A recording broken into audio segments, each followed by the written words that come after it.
বিসমিল্লাহির রহমানির রহিম। প্রিয় শিক্ষার্থীবৃন্দ, আসসালামু আলাইকুম। আমি মোহাম্মদ মীর হোসেন। মীর অনলাইন ক্লাস থেকে তোমাদেরকে আবারও স্বাগতম জানাচ্ছি।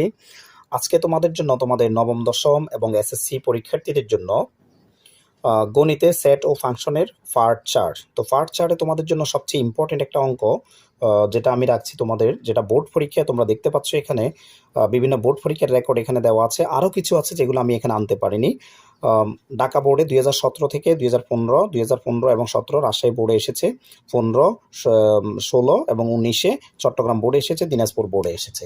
তো এই প্রশ্নটি বিভিন্ন বোর্ড পরীক্ষা যেহেতু আসে 4 নম্বরে, হয়তো খ নাম্বারে থাকে অথবা গ নাম্বারে থাকে, খ অথবা গ 4 নম্বরের জন্য এই প্রশ্নটি থাকে। তো এটা আমি যতগুলো সেটের অঙ্ক দেখেছি বেশিরভাগ সেটের অঙ্কের মধ্যে এ জাতীয় একটা অঙ্ক দেওয়া থাকে। তো অঙ্কটা এখানে কি আছে তোমরা একটু দেখো। এ সমান এ সেটের উপাদান সংখ্যা দেওয়া আছে এ বি, আর বি সেটের উপাদান সংখ্যা এ বি সি, এবং সি সেটের উপাদান সংখ্যা এ ইউনিয়ন বি, অর্থাৎ এ এবং বি এর মধ্যে সংযোগ করে আমাদেরকে বের করতে হবে। প্রশ্নে বলেছে দেখাও যে পাওয়ার অফ সি এর উপাদান সংখ্যা 2n। তো আমরা জানি পাওয়ার অফ সি হচ্ছে সি এর শক্তি সেট। তো সি এর শক্তি সেট মানে হচ্ছে, অর্থাৎ সি সেটের যে উপাদানগুলো আমরা পাবো এই উপাদানগুলি দিয়ে কতগুলো উপসেট তৈরি করা যায়, এই সবগুলো উপসেট হচ্ছে পাওয়ার অফ সি। এবং যেটা হবে এখানে আবার বলছে যেখানে n হচ্ছে সি এর উপাদান সংখ্যা, এই যে 2n আছে, এই nটা হচ্ছে সি সেটে কয়টা উপাদান আছে সেই উপাদান সংখ্যা। ওকে, তো আমরা তোমাদের জন্য এটা আমি সমাধান করার চেষ্টা করছি খুব সহজে। তোমরা একটু মনোযোগ দিয়ে ক্লাসটা দেখো। আমাদেরকে এখানে কি কি দেওয়া আছে আগে এগুলো আমরা করে নিই। কি কি দেওয়া আছে এখানে আমরা লিখছি। এখানে দেওয়া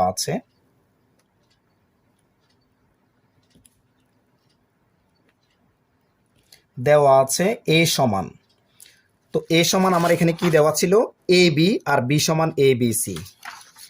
এ সমান দেওয়া আছে এ ভি, বি সমান দেওয়া আছে এ বি সি। ওকে, এবং আমার এখানে সি সমান দেওয়া আছে এ ইউনিয়ন বি, অর্থাৎ আমাদেরকে এ এবং বি এর মধ্যে সংযোগ স্থাপন করতে হবে, সংযোগ সেট আমরা সি সেটের উপাদান পেতে হলে। তো এ সমান এ বি, আবার আছে ইউনিয়ন, বি সমান আছে এ বি সি। ওকে, এখন আমরা যেটা ইউনিয়ন মানে কি সংযোগ, তো সংযোগের কাজ হচ্ছে দুই বা ততোধিক সেটের সকল উপাদান।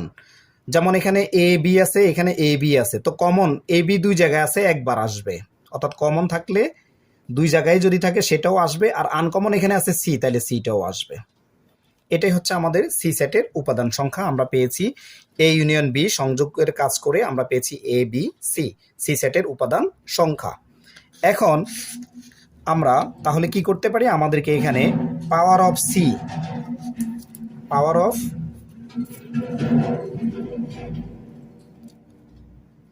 অফ সি, তো পাওয়ার অফ সি বলতে আমরা যেটা বুঝি সি এর শক্তি সেট, আর সি এর শক্তি সেট হচ্ছে সি সেটের উপাদানগুলো দিয়ে যতগুলো উপসেট তৈরি করা যায়। সি সেটের উপাদানগুলো আছে এগুলো দিয়ে কতগুলো শক্তি সেট তৈরি করা যায়, কতগুলো উপসেট তৈরি করা যায়, এই সবগুলো উপসেট হচ্ছে সি সেটের শক্তি সেট। তো আমরা প্রথমে দেখো এখানে এই সি সেটের যে উপাদান আছে তিনটি, এই তিনটি উপাদান দিয়ে আমরা কতগুলো উপসেট তৈরি করতে পারি। প্রথমে দেখো এই তিনটা উপসেট যদি সরিয়ে নিই তাহলে আর কি থাকে, ফাঁকা সেট। কারণ আমরা জানি ফাঁকা সেটটি হচ্ছে যেই কোনো সেটের উপসেট। তো ফাঁকা সেটের পরে আছে, আমি একটা একটা উপাদান নিচ্ছি, এ একটা সেট, এরপরে আছে বি একটা সেট, সি একটা সেট। ওকে, তিনটা উপাদানকে আমি আলাদা আলাদা করে তিনটা সেট তৈরি করলাম। পরে আমরা এ এবং বি নিয়ে কাজ করতে পারি, এ বি একটা সেট, এরপরে এ ডি সি কে নিতে পারি, এ সি একটা সেট, এরপরে বি সি আলাদা একটা সেট, এরপরে এ বি সি তিনোটা একটা সেট। এইগুলি হচ্ছে, এই সবগুলি সেট হচ্ছে পাওয়ার অফ সি, অর্থাৎ সি সেটের, এগুলো সবগুলো কি সি সেটের কি উপসেট, এই সবগুলো উপসেট হচ্ছে পাওয়ার অফ সি, অর্থাৎ সি এর শক্তি সেট। তো এগুলোকে আমি আবার আলাদা একটা সেকেন্ড ব্র্যাকেট দিয়ে এই সবগুলো উপসেটকে আলাদা আর একটা সেকেন্ড ব্র্যাকেটের ভিতরে রাখলাম। এখন এটাই হচ্ছে পাওয়ার অফ সি, অর্থাৎ সি সেটের কি শক্তি সেট। তো শক্তি সেট কি, অর্থাৎ সি সেট দ্বারা যতগুলো উপসেট তৈরি করা যায় এই সবগুলোই হচ্ছে পাওয়ার অফ সি। এখন আমরা এখানে একটা জিনিস খেয়াল করলে আমাদের লিখতে হবে পাওয়ার অফ সি এর উপাদান সংখ্যা। এই যে আমি পাওয়ার অফ সি বা সি এর শক্তি সেটগুলো নিয়েছি, এর উপাদান সংখ্যা আসলে কয়টা আছে? সি সেটের উপাদান সংখ্যা ছিল 3টা, কিন্তু পাওয়ার অফ সি এর উপাদান সংখ্যা কয়টি? উপাদান সংখ্যা, পাওয়ার অফ সি এর উপাদান সংখ্যা সমান 1 2 3 4 5 6 7 8। পাওয়ার অফ সি এর উপাদান সংখ্যা হচ্ছে কয়টি? 8টি। পাওয়ার অফ সি এর উপাদান সংখ্যা 8, এর সমান হবে না, এটা 8। ওকে, এখন এখানে সি এর উপাদান সংখ্যা, এখানে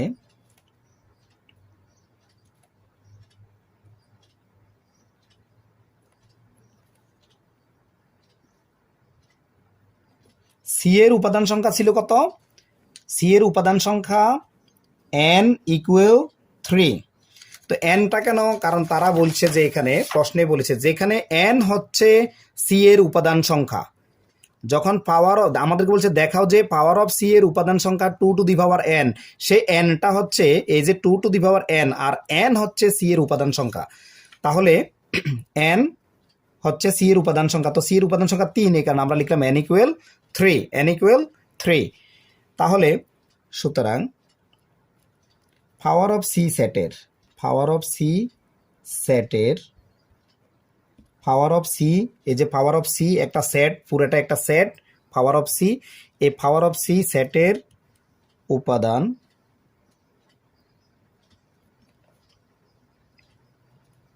সংখ্যা, যেখানে 2 টু দি পাওয়ার n ছিল, পাওয়ার অফ সি সেটের উপাদান সংখ্যা 2 টু দি পাওয়ার n। তো 2 টু দি পাওয়ার n হইলে এখন n ইকুয়াল যদি 3 হয়, তাহলে আমি এখানে কত লিখব? আমি এখানে 3 লিখব। n এর জায়গায় কি লিখব? 3 ইকুয়াল কত হবে? 8। আসলে কিন্তু পাওয়ার অফ সি এর উপাদান সংখ্যা 8, কারণ n এর মান যদি 3 হয় আর n হচ্ছে সি সেটের উপাদান সংখ্যা, তো আমরা জানি সি সেটের উপাদান সংখ্যা কত আছে, এখানে সি সেটের উপাদান সংখ্যা 3টা। ওকে, আমরা এখানে লিখতে পারি সি সেটের উপাদান সংখ্যা n হলে সি সেটের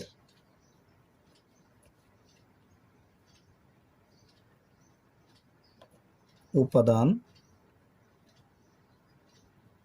সংখ্যা n হলে পাওয়ার অফ সি এর উপাদান হবে, পাওয়ার অফ সি এর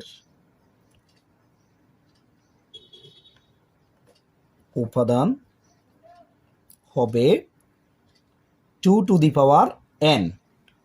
কারণ n বলতে সি এর উপাদান সংখ্যা, তো সি সেটের উপাদান সংখ্যা ছিল 3টি, তো আমরা এখানে সি সেটের উপাদান সংখ্যা যদি n হয়, তাহলে আমরা লিখতে পারি পাওয়ার অফ সি এর উপাদান সংখ্যা 2 টু দি পাওয়ার n, যেটা আমাদেরকে দেখাতে বলেছে, এটাই দেখানো হলো। ওকে, এখন আরেকটা জিনিস তোমাদের জন্য আমি বলে রাখছি, সেটা হচ্ছে অনেক সময় তোমরা সি সেটের উপাদান সংখ্যা 3টা না দিয়ে 2টা তো দিতে পারে, তখন 2টা দিলে তোমরা হয়তো কনফিউজ হতে পারো, বা 4টেও দিতে পারে। তো 2টা অথবা 4টা সমস্যা নেই, বা সি সেটের এখানে পাওয়ার অফ সি না বলে পাওয়ার অফ বি বলতে পারে, কোনো সমস্যা নেই। পাওয়ার অফ এ বলতে পারে, পাওয়ার অফ ডি বলতে পারে, উপাদান সংখ্যা চেঞ্জ হতে পারে। উপাদান সংখ্যা চেঞ্জ হলে আমাদের এখানে কি হবে দেখো, যদি মনে করো আমাদেরকে বলে পাওয়ার অফ এ, আর যেখানে এ এর সেট, এখানে দেখো এর উপাদান সংখ্যা যদি 2টা হয়, শুধু এ বি, তো আমাদেরকে যদি বলে পাওয়ার অফ এ বের করো, তো পাওয়ার অফ এ মানে এ সেটের সকল যতগুলো উপসেট তৈরি করা যায়। তো প্রথমে এ বি যদি আমরা সরিয়ে নিই, তাহলে একটা ফাঁকা সেট পাবো, পরে আলাদা এ একটা সেট, আলাদা বি একটা সেট, এরপরে এ বি একটা সেট। তাহলে আমরা এ পাওয়ার অফ এতে কটা পেয়েছি? 1টা 2টা 3টা 4টা। তো এখানে যদি আমাদেরকে বলে 2 টু দি পাওয়ার n, দেখাও যে 2 টু দি পাওয়ার, এখানে ওটার মতো যদি বলে যে পাওয়ার অফ এ এর উপাদান সংখ্যা হবে 2 টু দি পাওয়ার n, তো n বলতে আমরা বুঝি n বলতে হচ্ছে এ সেটের উপাদান সংখ্যা, তো এ সেটের উপাদান সংখ্যা কত? 2টি। তাহলে আমরা এখানে কি নিব? n এর জায়গায় 2, তো 2 নিলে কত হয়? 2 এর বর্গ 4। তো ঠিক আছে, তো আমার এখানে পাওয়ার অফ এর উপাদান সংখ্যা 1টা 2টা 3টা 4টা। ঠিক একইভাবে যদি আমাদেরকে আরেকটা সেট বলে যে পাওয়ার অফ, মনে করো তোমাদের ডি এর উপাদান সংখ্যা আছে এ বি সি ডি। এখন আমাকে যদি বলে পাওয়ার অফ ডি সেটের উপাদান সংখ্যা হবে 2 টু দি পাওয়ার এন, সবসময় 2 টু দি পাওয়ার এন। তো পাওয়ার অফ ডি কি হবে, এখানে হবে মনে করো উপাদান সংখ্যা কয়টি আছে, 4টি। এই 4টি উপাদান নিয়ে শক্তি সেট হবে তোমাদের 16টা। কিভাবে, প্রথমে একবার এ বি আলাদা, এ আলাদা, বি আলাদা, সি আলাদা, ডি আলাদা। আবার ফাঁকা সেটও একটা থাকবে, একবার এ বি, একবার এ সি, একবার এ ডি, আবার বি সি বি ডি। হ্যাঁ, এভাবে। এরপরে এ বি সি একবার, এ বি ডি একবার, বি সি ডি একবার। এভাবে তোমরা যখন যতগুলো সেট নিবে দেখবে যে তোমরা টোটাল 16টা সেট পাইবা। আর যেটা হবে কি 2 টু দি পাওয়ার এন। তো এন বলতে এন এর মান হচ্ছে, এই এন হচ্ছে ডি সেটের যতগুলো উপাদান আছে সেই উপাদান সংখ্যা। তো উপাদান সংখ্যা মনে করো 4টি। তো আমরা জানি 2 এর উপরে পাওয়ার হচ্ছে কত, 4, অর্থাৎ 2 সাইডটায় গুণ করলে আমরা পাবো 2 দুগুণে 4, 4 দুগুণে 8, 8 দুগুণে 16। এই টোটাল তোমার পাওয়ার অফ সি সেটের উপাদান হবে কয়টা, 16টা হবে, 16টা। তো এই কারণে তোমরা নিজেরা এটা ট্রাই করবা। বিভিন্ন বোর্ড পরীক্ষায় যেহেতু এই প্রশ্নটি এসেছে, সেখানে উপাদান সংখ্যা যদি 2টা দেয় অথবা 4টা দেয় অথবা 3টা দেয়, এগুলো দিয়ে কতগুলো উপসেট তৈরি করা যায়, সবগুলো উপসেট হবে পাওয়ার অফ এ অথবা পাওয়ার অফ ডি অথবা পাওয়ার অফ সি। তোমাদেরকে যেটা বলবে ওইটা নিয়ে তোমরা কাজ করবা। তো আশা করি তোমরা এটা বুঝতে পেরেছো। এরপরও যদি তোমাদের কোনো প্রবলেম থাকে তোমরা এটা কমেন্টে শেয়ার করতে পারো, বলতে পারো তোমাদের প্রবলেম সমস্যার কথা, আমি চেষ্টা করবো এটা সমাধান করার জন্য। ধন্যবাদ, সবাই ভালো থাকো, আল্লাহ হাফেজ।